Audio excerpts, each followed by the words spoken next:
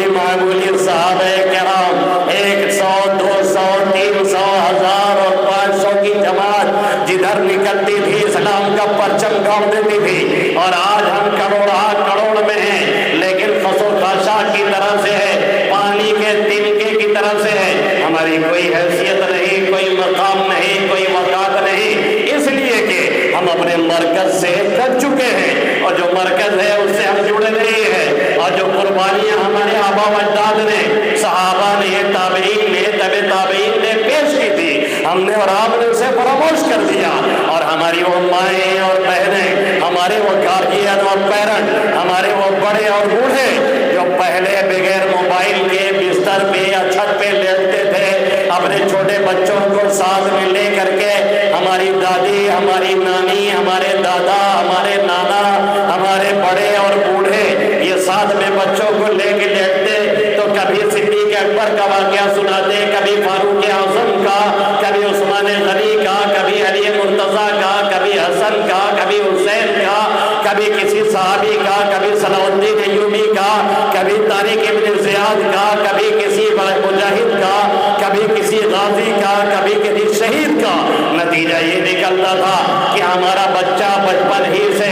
یہ شہادت کے جام شہادت نوش کرنے کے چکر میں رہتا تھا، اور وہ موت سے گھبراتا نہیں تھا، اور وہ موت کی آنکھوں میں آنکھیں ڈال کر کے بات کیا کرتا تھا، اور وہ جانتا تھا کہ دین اسلام کے لیے مر جانا یہ سب سے بڑی فضیلت ہے، اور اسی پر مرنا، اسی پہ رہنا ہمارے اور آپ کے لیے دین اور دنیا کے اعتبار سے، دونوں اعتبار سے کامیابی کی گارنٹی ہے اور ضامن ہے۔ لیکن افسوس ہے افسوس، ہماری ماں اور بہنوں نے جب سے انٹرنیٹ ایجاد ہوا، موبائل ایجاد ہوا، رات میں جاتے ہوئے، سوتے ہوئے، بیڈ پہ جاتے ہوئے، بیڈ سے اٹھتے ہوئے وہی سیریل ہے، وہی گانا ہے، وہی ویر ہے، وہی پیر ہے، وہی موٹو پتلو ہے، وہی پب جی ہے، وہی فری فائر ہے، وہی سیریل ہے، دن رات چلتا ہے۔ نہ سوتے ہوئے دعا پڑھی جاتی ہے، نہ پڑھائی جاتی ہے، نہ سوتے ہوئے آیت الکرسی پڑھی جاتی ہے، نہ پڑھائی جاتی ہے، نہ سوتے ہوئے سورہ فاتحہ پڑھی جاتی ہے، نہ پڑھائی جاتی ہے، اور نہ سورہ فلق ہے، نہ سورہ ناس ہے، نہ کوئی درود ہے، نہ کوئی دعا ہے، نہ کلمہ ہے۔ اسی حالت میں لوگوں کی رات ہوتی ہے، اور اٹھنے کے بعد فوراً اٹھا کر کے دعا پڑھنے سے پہلے یہ دیکھا جاتا ہے کہ کسی نے کوئی میسج تو نہیں کیا، کسی نے کوئی ویڈیو تو نہیں شیئر کی، کسی نے کوئی پیغام تو نہیں بھیجا، اور ہمارا وہ نوجوان، یہ تو ہمارے بوڑھے کی حالت ہے، یہ تو ہماری ماں اور بہنوں کی حالت ہے کہ اس شاعر نے کہا تھا، بالکل بجا کہا تھا، جس کے ہم نے اور آپ نے ترک کر دیا۔ شاعر نے کہا تھا، انہیں جب نیند آئے تو سناؤ فیل کا قصہ، یہی بچے ابابیلوں کا لشکر بن کے ابھریں گے۔ لیکن اب فیل کا قصہ یہ نہیں سنتے ہیں، اب یہ گل بکولی کا قصہ سنتے ہیں، اب یہ پیار کی کہانیاں سنتے ہیں، اب یہ سیریل دیکھتے ہیں، اب یہ دیکھتے ہیں پٹایا کیسے جائے، اب یہ دیکھتے ہیں لو میرج کیسے کیا جائے۔ اب ان کی رگوں میں خون دین اسلام کے لیے نہیں پھڑکتا ہے، اب ان کا خون اگر جوش مارتا ہے تو کسی محبوبہ کے چکر میں، اور کسی محبوبہ کا خون جوش مارتا ہے تو کسی محبوب کے چکر میں۔ کیا زمانے میں پنپنے کی یہی باتیں ہیں؟ اس طریقے سے اگر جی رہے ہیں تو تباہی اور بربادی جو ہمارا مقدر بنی ہے اور بنتی جا رہی ہے اور آئندہ بنتی رہے گی، اسے کوئی دنیا کی طاقت ہٹانے والی نہیں ہے۔ یاد رکھیے، جو مصیبت ہمارے بدعمالیوں کی وجہ سے آ رہی ہے، جو مصیبت ہماری بدعقیدگی کی وجہ سے آ رہی ہے، جو مصیبت ہماری بد کرداری کی وجہ سے آ رہی ہے، جو مصیبت ہماری عیاشیوں کی وجہ سے، سرمستیوں کی وجہ سے، بدماشیوں کی وجہ سے آ رہی ہے، اسے دنیا کی کوئی بھی طاقت دور نہیں کر سکتی ہے، سوائے اس کے کہ پلٹ کر کے ہمارے ینگسٹر، ہمارے نوجوان، ہماری نئی جنریشن آئے اللہ کے حبیب صلی اللہ علیہ وسلم کے دین کو دیکھیں، ایمان کو دیکھیں، اپنا ایمان سنواریں، اپنی نسلوں کو سنواریں، اور فکر کریں ہمارے بڑے، ہمارے بوڑھے، ہمارے گارجین، ہمارے پیرنٹ، ہماری مائیں، ہماری بہنیں، یہی مائیں تھی جن کی گود میں کبھی صلاح الدین پڑھتا تھا، یہی بہنیں تھی جن کی گود میں کبھی طارق ابن زیاد پڑھتا تھا، یہی بہنیں تھی جن کی گود میں کبھی علی میاں ندوی نے جنم لیا تھا، جنہوں نے ہندوستان میں وہ ولولہ اور کلکلہ مچایا تھا۔ جب تک تک زندہ رہے تھے، مجال کیا ہے، حکومت کوئی قانون مسلمانوں کے خلاف پاس کر لیتی، اگر لاتی بھی تھی، علی میاں کی ایک آواز پہ ہندوستان متحد ہو کر کے حکومت کا تختہ پلٹنے کے لیے تیار رہتا تھا، جس نے عربوں کو جگایا اور امریکہ اور یورپ کو کہنا پڑا تھا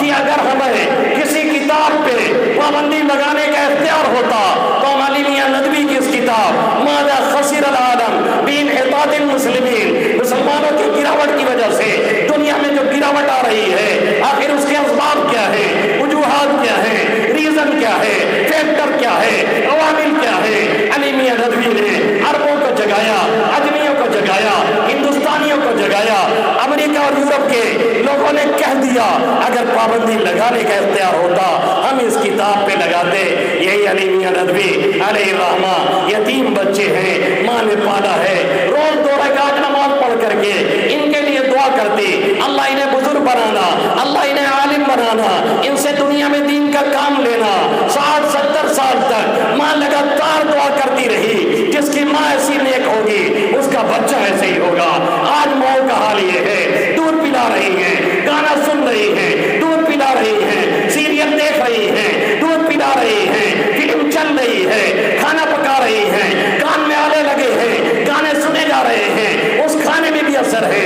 اس پینے میں بھی اثر ہے، نتیجہ یہ نکل رہا ہے بچے اور بچیاں ڈانسر اور ڈانسرہ پیدا ہو رہی ہیں، کوئی مجاہد نہیں، کوئی غازی نہیں، کوئی شہادت کا جذبہ لے کر کے ابھرنے والا نہیں۔ اس کے ذمہ دار یہ پیرنٹس اور والدین اور یہ مائیں ہیں۔ اور میرے نوجوانوں، تم ہی کبھی تھے 17-18 سال کی عمر میں تم نے دنیا میں گلگلہ مچایا تھا، ولولہ مچایا تھا، 20-22 سال کی عمر میں تم نے دنیا کو فتح کیا تھا۔ آج کیا بات ہے، 25-25 سال کی عمریں تمہاری ہو چکی ہیں، تم اپنے خون کو اپنی باڈی میں لے کر کے سڑا رہے ہو اور کسی محبوبہ کے چکر میں پڑ کے رات میں تہجد کے وقت میں تم اپنے آنسو برباد کر رہے ہو۔ کیوں نہیں اٹھ کر کے اپنے رب کے سامنے تم جا کر کے گڑگڑاتے اور اس سے لو لگاتے اور کہتے میرے ربا امت میں بہت برا وقت آ گیا ہے، تو مجھے صلاحیت دے، تو مجھے صلاح الدین بنا، تو طارق ابن زیاد بنا،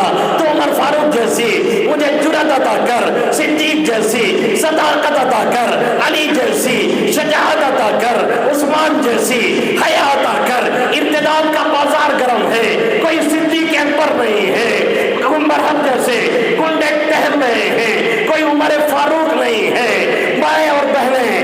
اور بہنیں بے حیائی کی چادریں ان کے سروں سے اتاری جا رہی، ڈالی جا رہی ہیں، حیا چھینی جا رہی ہے۔ کوئی عثمان غنی نہیں ہے، گنڈے تنگناتے پھر رہے ہیں، کوئی علی مرتضیٰ نہیں ہے۔ کاش کی ہمارے نوجوان ان نفوس قدسیہ کی سیرت پڑھتے، انہیں سلمان خان یاد ہیں، انہیں کیٹرینہ کیف یاد ہیں، انہیں شاہ رخ خان یاد ہیں، انہیں تیرے نام میرے نام یاد ہے۔ انہیں نہیں پتا ہے تو صحابی کا نام نہیں پتا، انہیں نہیں معلوم ہے تو صحابی کا مقام نہیں معلوم، انہیں نہیں معلوم ہے تو شہادت کا مقام نہیں معلوم، انہیں نہیں معلوم ہے تو کتنے لوگوں نے دین اسلام کے لیے جامع شہادت نوش کیا، یہ نہیں معلوم۔ اے میرے پیارے نوجوانوں، پلٹ کر کے آؤ دین اور اسلام کی طرف، تاکہ اسلام کی آبیاری ہو اور ہمارا اور آپ کا جو قلعہ دھستا جا رہا ہے وہ پھر سے اوپر آ جائے۔ عافیت چاہو تو آؤ، دامن اسلام میں یہ وہ دریا ہے